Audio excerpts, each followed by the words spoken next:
So India made a total of 3 changes to their playing 11 for the Pune Test versus New Zealand, the second test of the series. Well, KL Rahul was dropped while Shubman Gill, who missed the opening test in Bengaluru due to a stiff neck, made his return to the playing 11 and he'll take his number 3 spot. Then Akash was preferred over the out of form and out of rhythm Mohammed Siraj, who has grabbed only 19 wickets in 8 test matches so far in 2024, while the third change was Washington Sundar coming in place of Kuldeep Yadav. As expected, the decisions drew a lot of opinions from the fans and experts on social media. Here's a look at what they said. Well, Anil Kumble, he said on India's changes that India were under pressure after 46 all-out in Bengaluru. Things did not happen as per expectations with their bowling in the opening test. Kuldeep would be disappointed. He would have wanted the ball in hand in Pune Test. Well, I think Kumble to an extent makes sense here because India, after they were bowled out for 46 in their first innings in the Bengaluru Test, obviously the bowlers had a lot of catching up to do, and Kuldeep in that test he tried his best, but now India preferred Washington Sundar over him because they felt that they needed someone who can take the ball away from the opposition as far as the left-handed batters are concerned. And New Zealand in the Pune Test have as many as 4 left-handers in Devon Conway, skipper Tom Latham, Mitchell Santner and the centurion of the first test, Ravichandran.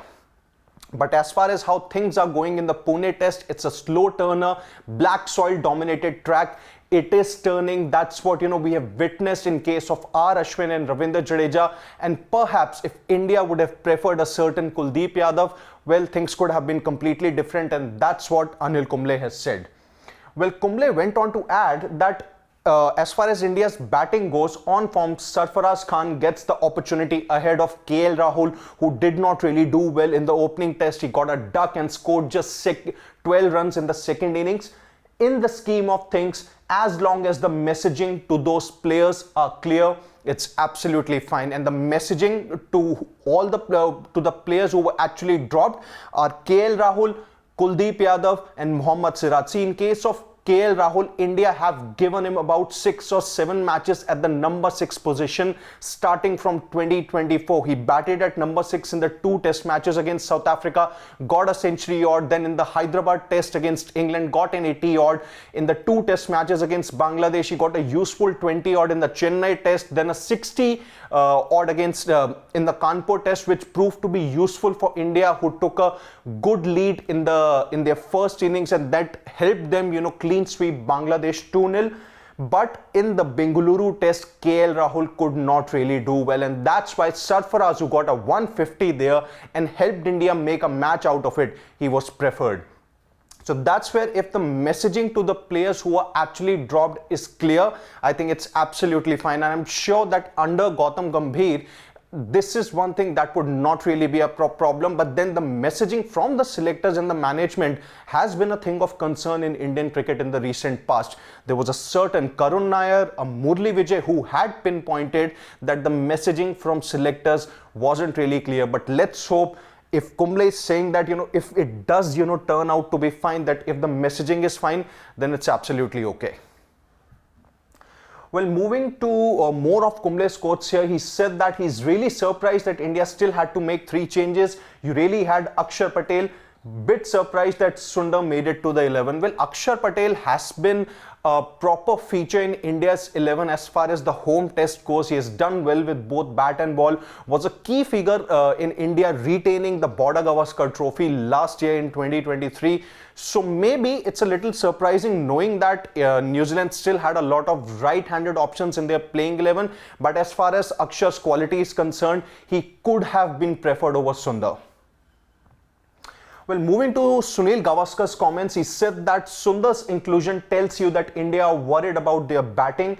I would have picked Kuldeep, who can also turn it away from a left-hander. Well, what he means here is that India have panicked a little by including Sundar, not primarily as a bowler, but to give cushion to their batting, and that's what he feels, that teams usually do not make those 3 changes unless there are injury concerns, and in case of India, there aren't any injury concerns at all in their current squad that they have for the New Zealand series. So as per Sunil Gavaskar, India have made a couple of panic changes, and let's see how they really turn out in the Pune Test.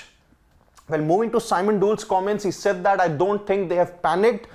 He differs from Gavaskar, but all of a sudden not backing the guy KL Rahul you backed earlier is slightly surprising. And it is surprising because in the previous press conferences of Gautam Gambhir and Bryant and Discarta, they made it absolutely clear that despite KL's indifferent form, they are going to back him for the next few matches or so. That could be read in between the lines, as far as their press conference go. But then India have differed from it, and they have made the change of having Sarfaraz being picked ahead of KL Rahul. Sundar comes straight away into the 11. Does that tell that India aren't happy with Ashwin's display? I'll tell you that he will bowl well in Pune. Well, Ashwin did not really have a good outing in the Bengaluru Test, but so did most of the Indian bowlers there. So are India not really happy with Ashwin's display there? Well, that's not really a concern, but maybe they would have wanted another right arm off spinner who can take the ball away from the left-handers, knowing that New Zealand's left-handed batters are pretty potent.